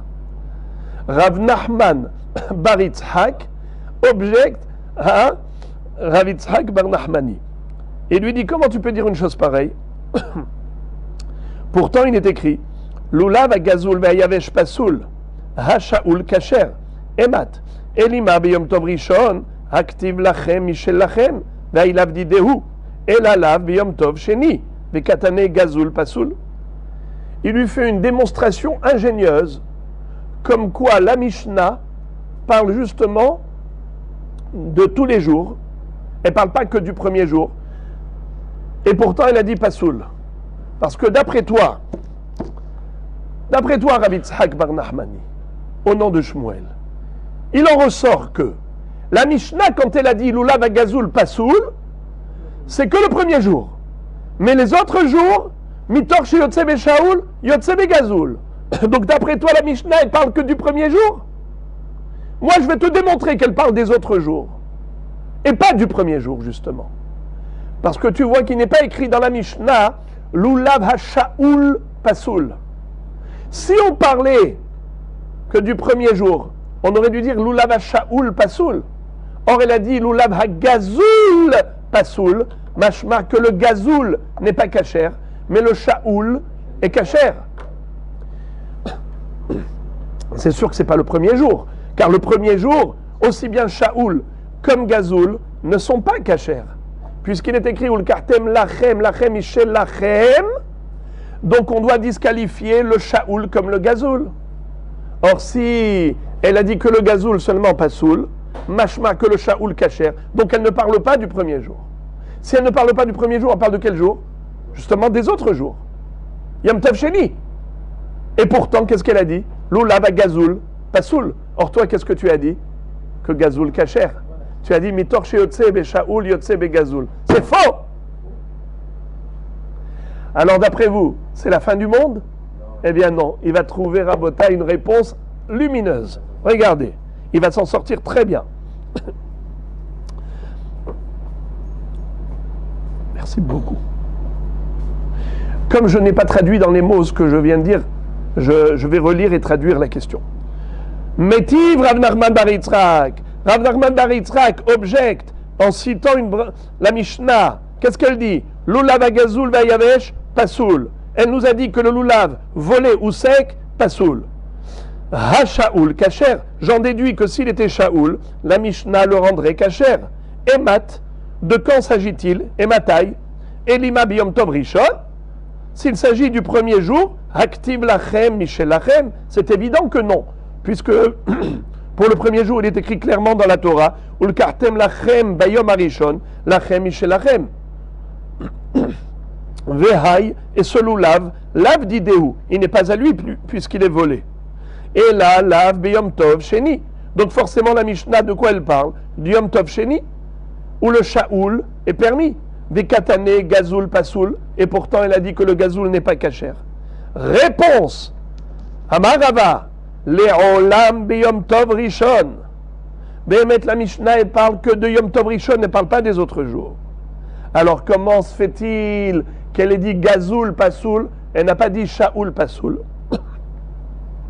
C'est pas pour déduire que shaoul kasher, au contraire. Au contraire. Velo mi baya ka'amar. Lo mi baya shaoul de l'avdideu. Aval gazoul imastam gezela yeush be'alimu. Uchdide dami kamash ma'lan. Qu'est-ce que ça veut dire? La Mishnah, pourquoi elle t'a parlé que du gazoul et pas du shaoul? C'est pas parce que elle voulait que tu fasses cette déduction. Gazoul pas kasher, mais shaoul kasher. Au contraire. Le shaoul, c'est évident que ce n'est pas kasher. Pourquoi le shaoul, c'est évident que ce n'est pas kasher le premier jour? La Mishnah ne parle que du premier jour. Elle ne parle pas du tout des autres jours. Quand elle a dit l'oulav gazoul pasoul, c'est le premier jour d'Afka. Alors pourquoi elle n'a pas parlé du shaoul? Parce que le shaoul, c'est évident. Dans la Torah, il est écrit ul kartem lachem ishel lachem. Shaoul, ce n'est pas à toi. Elle n'a même pas besoin de te le dire. Elle a voulu te dire un hidouche plus grand, que même le gazoul n'est pas kasher. Pourquoi? Parce que le gazoul, tu aurais pu croire qu'il s'appelle Shelachem. Pourquoi? Tu aurais pu croire que Stam Gezela Yehush Be'alim. C'est quoi Stam Gezela Yehush Be'alim? C'est quoi une Gezela? Un Gezel, c'est du vol à l'arraché. Le vol à l'arraché, on l'apprend du Passouk, Vaigzol et Hanit Miyad Mitzri. Il a volé l'épée de la main de l'Égyptien. Il a volé à l'arraché. Gezel, alors lorsque quelqu'un vole à l'arraché, ça veut dire qu'il est fort. Le voler, en voyant que le voleur s'est permis de lui voler à l'arraché, c'est que le voleur, il sait qu'il a sur quoi compter. Il a certainement une arme. Il doit avoir un couteau sur lui. S'il n'a pas peur du volet, c'est qu'il sait que, même si le volet va se défendre, il a sur lui de quoi lui régler les comptes. Alors le volet se dit, laisse tomber. Il vaut mieux perdre l'argent, kapara, plutôt que de se mettre la vie en danger. Alors il dit, va il est hisaron kis. Dommage pour l'argent qui a été volé, qui a été perdu. On aurait pu croire que tout volé par un voleur qui a volé à l'arraché, certainement fait Yehush. De facto, il fait Yehush. Alors, j'aurais pu croire qu'en effet, un homme pareil peut s'acquitter avec le loulav volé. Pourquoi? Puisque le volé a fait Yehush, alors le voleur est devenu propriétaire du loulav. Il ne doit plus que rembourser la valeur monétaire, mais l'objet lui-même est à lui. Et de ce fait, tu aurais pu croire que même le premier jour, il peut s'acquitter. Même le premier jour où il est écrit Ulkartem Lachem, j'aurais pu croire qu'un loulav gazoul s'appelle Lachem. Parce que Stam Yehush, Stam Gezela Yehush Be'alim. Alors c'est pour cela que la Mishnah vient et elle te dit non, loulav avec gazoul pasoul. Non seulement le shaoul, c'est évident qu'il n'est pas soul parce qu'il n'est pas à toi. Et la Torah dit Ulkartem Lachem. Mais même le gazoul ne croit pas que Stam Gezela Yehush Be'alim. En réalité, un homme qui se fait voler, même s'il est faible à l'heure actuelle, mais comme il a vu le voleur, il va aller à la police et il a encore l'espoir de rattraper le voleur et de récupérer son bien. C'est ça le chidouche de la Mishnah. Le chidouche de la Mishnah, c'est de dire que Bayom Arishon, il n'y a pas que le shaoul qui est pas soul. Même le gazoul est pas soul. Car les deux, ça ne s'appelle pas chez Lachem. Ah, tu vas me dire, encore shaoul, c'est normal que ce n'est pas chez Lachem. Mais gazoul, peut-être que oui, c'est chez Lachem, puisque Stam Gezela Yehush Be'alim. La Mishnah te dit que non. Stam Gezela Lav Yehush Be'alim. C'est ça, comme ça que Rashi explique. Kamash Marlan, des Ad, des Shamainan, des Ayash, Lokanele, des Mimar Amar, Hashtaou, des Takif Minay, les Mahar Tafis Nale Bedina. Aujourd'hui, il est plus fort que moi, mais demain, je vais le poursuivre en justice. Et donc, je vais récupérer mon argent. Pour récapituler, il faut comprendre que maintenant, la mahloket entre le début de la Gemara, où on avait vu Rabbi Hanan, et la fin, où on voit ici Shmuel, ils sont diamétralement opposés, pas seulement par rapport à la notion de mitzvah baba avera, c'est que Rabbi Hanan applique la notion de mitzvah baba avera même à des mitzvot derabanan, comme le lulav pendant les 6 derniers jours.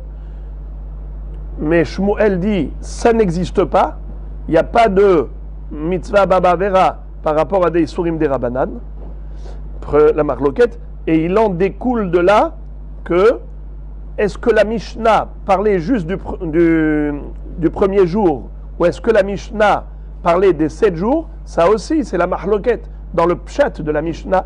Selon Rabbi Yochanan, comme on a dit au début de la Mishnah, au début de la Gemara, Kapasik Vetane, Loshna Biyom Tov Rishon, Veloshna Biyom Tov Sheni. C'est-à-dire que d'après Rabbi Yochanan, la Mishnah, quand elle a dit Lulav Agazoul, Vayavesh Pasoul, elle parle de quoi? Elle parle des 7 jours de Sukkot. Tandis que, d'après Shmuel, la Mishnah ne parle que du premier jour de Sukkot. Mais les autres jours de Sukkot, Gazoul, Kacher.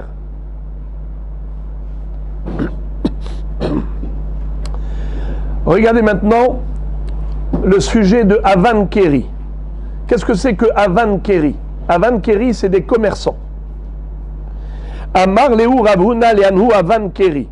Ravuna a dit à ces commerçants qui vendaient les arba minim, les marchands qui vous vendent les 4 espèces pour Sukkot, il leur a dit Kizavnitu asa me'akum lotigzezu atun et la ligzezu a inhu viyavu lechu maitama stam ovde kochavim gazlane ar'atan ninhu vekarka enanigzelet.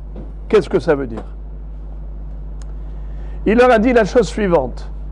Il leur a dit à tous ces commerçants, s'il vous plaît, je vous demande de ne pas couper vous-même du karka du goy, ne pas couper vous-même le hadas, ne pas couper vous-même le lulav et ainsi de suite. Parce que sachez que le goy qui vous dit, viens dans mon champ, je vais te vendre le hadas et le lulav et etrog arba, sachez que ce karka-là, certainement il a volé d'un juif. Il a spolié. Alors maintenant, on a une halakha. C'est qu'il y a une différence entre le mobilier et l'immobilier. La notion de yehush, ça peut marcher par rapport à du mobilier. Mais par rapport à l'immobilier, il n'y a pas de notion de Yehush. Il n'y a pas de Kinyan. Karka enanigzelet. Le voleur qui a volé le karka, qu'est-ce qu'il a fait? Il a attrapé le propriétaire, il l'a mis dehors. Et il a gardé le bien immobilier. Ce bien immobilier, il restera toujours l'appartenance et la possession de son propriétaire. Ça reste la propriété du propriétaire ad vitam aeternam. Un karka, on ne peut pas le voler. Et de ce fait, puisqu'il n'y a pas de kinyane gezela, ça reste le karka de Monsieur Israël. Toi maintenant, qu'est-ce que tu fais? Tu coupes le hadas et tu vas séparer ce hadas-là du karka. Bien maintenant, toi, tu es le voleur. Toi, tu es le voleur. Alors, qu'est-ce qu'il faut faire? Laisse Monsieur Goy cueillir le hadas lui-même. Une fois que le hadas, maintenant, s'est transformé d'immobilier en mobilier, maintenant, il est dans la main du Goy. Alors là, il va y avoir Yehush veshinui reshut. Yehush dans la main du Goy. Là, maintenant, désormais, le Yehush du propriétaire juif, son abandon, son désespoir, maintenant, il va prendre effet. Il va prendre effet sur le hadas. Alors, on a Yehush. Après le Yehush, même si tu dis que le Yehush, ce n'est pas un kinyan à lui tout seul, mais Yehush plus Shinui Reshut, c'est kinyan. C'est-à-dire, lorsqu'il va y avoir transfert du Goy au Juif, après le Yehush, alors maintenant, le Juif qu'il a reçu, il les connaît. Il n'a pas l'obligation de rendre ce hadas au Juif qui s'est fait voler par le Goy. Il peut le garder, il suffit juste. Maintenant, après, il n'y a qu'une valeur monétaire. Il y a une valeur monétaire. Le Goy va devoir rembourser au Juif, mais le Juif acquéreur, le Avankeri qui est acquéreur, lui, il n'a aucun problème. Pourquoi? Parce que c'est Yehush veshinui reshut. Maintenant, la Gemara pose la question. Alors, je vais relire dans les mots. Amar Leu Rabuna Leanu Avankeri. Rabuna a dit à ces fameux commerçants qui vendaient les arba minim, Kizavnitu asamerakum. Quand vous achetez du hadas du goy, lot igzezu atun, faut pas cueillir vous-même, et la ligzezu ainu, il faut que ce soit eux qui cueillent, viyavu lechu, et ils vont vous le donner. Maïtama, pour quelle raison il leur a dit ça? Réponse, stam ovde kochavim, gazlane ar'atan de Israël ninu. Rashi rajoute le mot mais Israël. Un goy en général, il a spolié le karka dans lequel il se trouve d'un juif. Alors peut-être que ce karka appartenait à un juif. Mais karka enanigzelet. Rashi dit, qu'est-ce que ça veut dire le karka? Il n'est pas volable. Klomar enaknouya la gazlan beshum yehush. Un voleur qui a volé un bien immobilier, ça ne sera jamais considéré comme à lui, et en disant, il peut garder le karka, juste il rembourse la valeur monétaire. Même s'il y a eu yehush, ça n'existe pas. Dele'olam behezkat be'alehahi. Elle est toujours, la terre est toujours dans la possession de son propriétaire. Aval mishenit lachaperi avec gezel. Mais une fois qu'il va cueillir le hadas, le fruit, eh bien là c'est du gezel. Ve'atol shohu gozlo. Et celui qui cueille, c'est lui le voleur. Hilkar likzezua ininhu. C'est pour cela que je vous conseille que ce soit eux qui cueillent. Afin que l'abandon du propriétaire prenne effet quand le hadas il est dans la main du goy. Et ensuite, quand vous allez acheter du goy ce hadas, ça va être un transfert de propriété de la main du goy à votre main. Voilà pourquoi je vous conseille de faire cela. Rachidi, l'ikzezua hem minamehubbar veitnu alachem. Que ce soit eux qui cueillent et qui vous le donnent. Chez you hem agazlanim. Que ce soit le goy le gazlan. Veatem lokrim otamehem. Et vous avez acheté du voleur, du goy. Veabealim nitiashu kvar mikol aperot. Veave yehush etzlam. Et le propriétaire, lui, depuis longtemps, il avait fait yehush. Veaharkach umishtane mirshutam mirshutrem. Et après, ça passe du réchout du goy au réchout du commerçant juif. Vekasavar, parce que lui il pense Yehush Greda lo kane, aval Yehush Veshinoi Reshut kane. Car ici, ce man de Amar pense que le Yehush tout seul ne suffit pas. Il faut deux facteurs réunis. L'abandon de l'ex-propriétaire et le transfert de propriété du voleur à l'acquéreur.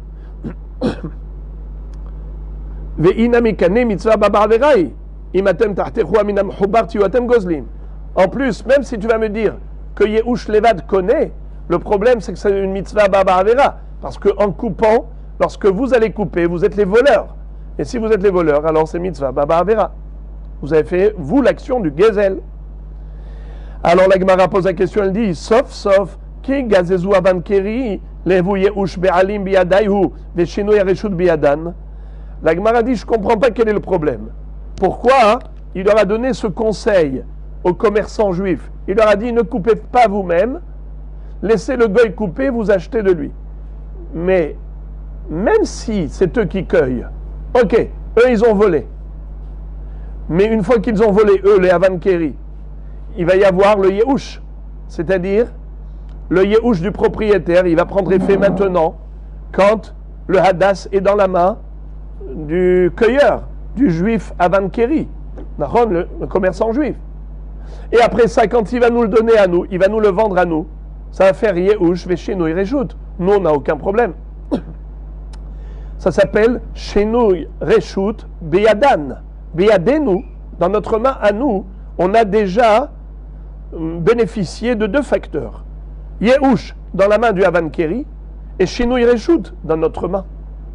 Alors pourquoi il lui a dit, il ne faut pas couper vous-même, laissez le goy couper? La Gemara répond, La tzricha beosharana de Avankeri gufayu. Le Avankeri, c'est un commerçant, c'est un juif. Lui aussi, il doit faire la mitzvah de Lulav à Sukkot.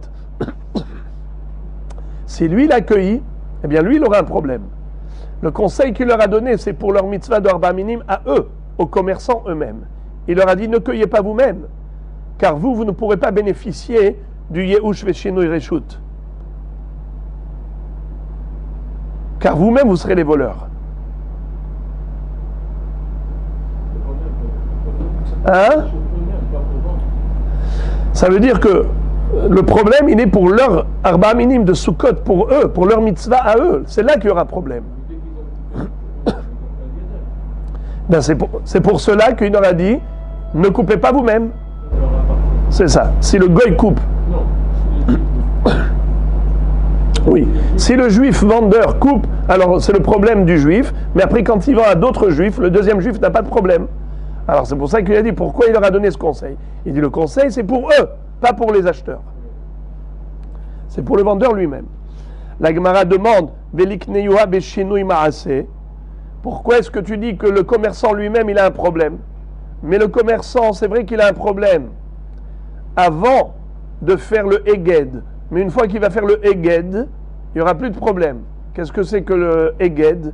Eged, c'est lorsqu'on va lier les trois espèces, Lulav, Arava, Hadass, alors on va les attacher tous les trois en un seul bouquet. Alors à ce moment-là, ce ne sera plus le même objet. Avant, c'était un objet solitaire, Hadass. Et maintenant, c'est un bouquet où il y a trois choses. Eh bien, ça s'appelle Shinui Maase. Puisqu'il y a Shinui Maase, on sait que le Shinui Maase connaît. Ça crée un kinyan. Alors, pourquoi est-ce qu'avec ça, ça ne suffit pas? Même ça. Quelqu'un, par exemple, qui prend un loulav. Ouais. Il a arraché, il en a fait un balai. Shinui Maase. Alors là aussi, il a pris un bouquet, c'était Hadass, il a fait un bouquet. Alors la Gemara dit, ce n'est pas un Shinui Maase. Pourquoi? D'abord, excusez-moi. La première réponse d'Agmara. Je reprends la question. Velik neyua be shinui maase. Pourquoi est-ce qu'il ne serait pas acquéreur avec un shinui maase? Première réponse d'Agmara. Kassavar lulav en tsarich eged. Il pense que le lulav n'a pas besoin de eged. Est-ce qu'on a besoin de faire un Eged? On avait vu la marloquette entre Rabbi Yehuda et Hachamim.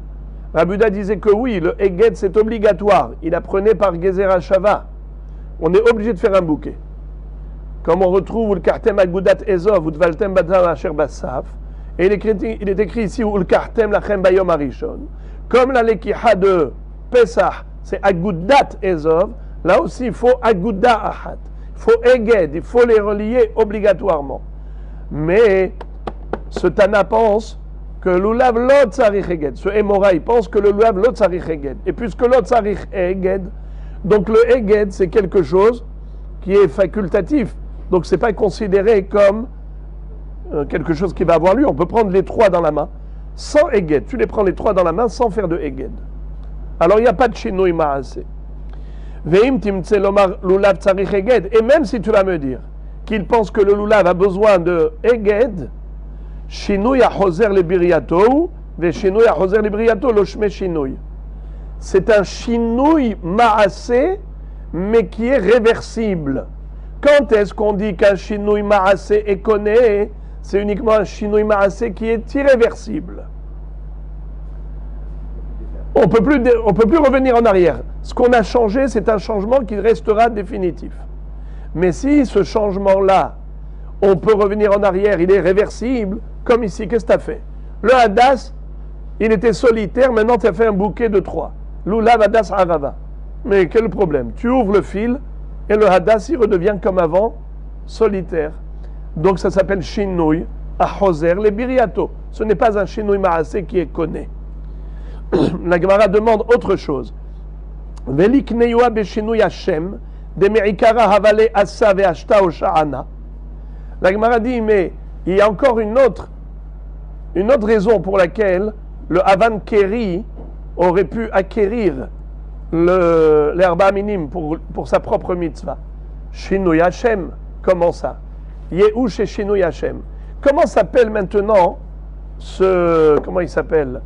Ce bouquet, ce Hadas. Comment il s'appelait avant, le Hadas? Il s'appelait Assa. En araméen, le Hadas s'appelle Assa. Comment on l'appelle maintenant? Hosha'ana. Les Bnei Israël avaient l'habitude d'appeler le Lulav. Le bouquet du Lulav, il appelait Hosha'ana. Pourquoi? Parce qu'on fait avec ça les Hosha'anot. Hosha'ana. Hosha'ana. Alors, il y a Shinui Hashem. Même s'il n'y a pas de Shinui Ma'aseh, parce qu'il est Choser, les Biriato, Pseder. Alors je ne peux pas qualifier ça de l'agent, du facteur qu'on appelle Shinui Ma'aseh. Parce que c'est Choser, les Biriato. Mais c'est au moins Shinui Hashem, puisqu'il s'appelle Hosha'ana. Alors qu'avant il s'appelait Assa. La Gemara de répondre. Me'ikara nami le Assa. Hosha'ana Karoulé. La Gemara répond que même quand c'était du Hadas en solitaire, déjà on l'appelle Hosha'ana. Al-Shem Sofo. Comme ça dit Rashi, premier Rashi de la page en haut. Hosha'ana Karoulé. Al-Shem Sheregilim le Ogdan le Hosha'ana Bahag. Quand tu vas chez le vendeur d'herba minime, tu lui dis donne-moi le Hadas pour le Hosha'ana. Donne-moi ce Hosha'ana. Ah, pourquoi tu l'appelles Hosha'ana? Al-Shem Sofo, puisque tu vas l'attacher avec le Lulav et l'Arava pour faire Hosha'ana, alors déjà maintenant tu l'appelles Hosha'ana. Alors il n'y a pas de Shinui Hashem. Tu ne peux pas dire que s'il coupait lui-même le Hadas, alors au début il a coupé du Hadas, et après quand il va le mettre dans le bouquet, il va l'appeler Hosha'ana, et donc c'est Shinui Hashem, et donc il devrait être connu. Il te dit non. Il s'appelle Hosha'ana déjà au moment où il a coupé le Hadas. C'est comme ça qu'on appelle le Hadas de la mitzvah. On l'appelle Hosha'ana. Alors, il n'y aura pas de Shinui Hashem. Comment vous dites? Vous ne faites pas des Hosha'anot tous les jours? Alors, il y a Hosha'ana Rabbah. Mais Hosha'ana, tous les jours on fait des Hosha'anot. On voit que Hosha'ana, le Shinui Hashem, c'est encore mieux que Shinui Ma'aseh. Parce que Shinui Ma'aseh, c'est une question de Ma'aseh. Si le Ma'aseh est réversible, alors, Hoser le Biriato, ça veut dire que ce n'est pas un Maaseh Hashuv. Mais dans le Shinui Hashem, bien que après Sukkot, ça y est, ça ne devient plus qu'un objet quelconque. Au Shahana, on l'appelle surtout pour la mitzvah de Sukkot. Mais ce Shinui Hashem, il est Mahouti. Ça lui donne une autre existence, une autre réalité. Ce n'est pas Stam, une branche quelconque. Ce n'est pas des myrtes, c'est Hosha'ana. Alors ce Hosha'ana là, c'est un Shinui qui est Mahouti. Là, on n'a pas parlé de Hoser Libriato. Dans le Maaseh, c'est juste une question de forme. La forme, si c'est une forme qui va être définitive, un changement de forme définitif, c'est un changement de forme. Mais un changement de forme qui n'est pas définitif, qui est Hoser Libriato, c'est-à-dire que même maintenant, il n'y a pas eu de changement. Bien que, a priori, il y a un changement, mais c'est un changement puisqu'il est réversible, ce n'est pas un changement. Mais par contre, chez nous, Hashem, même si après il va retrouver son même nom, mais maintenant, il a un autre nom. C'est un changement, ou à l'heure qu'il est un vrai changement. Dans Shinui Maaseh, ça remet en cause le changement. Mais là, ça ne remet pas en cause le changement. C'est un changement périodique.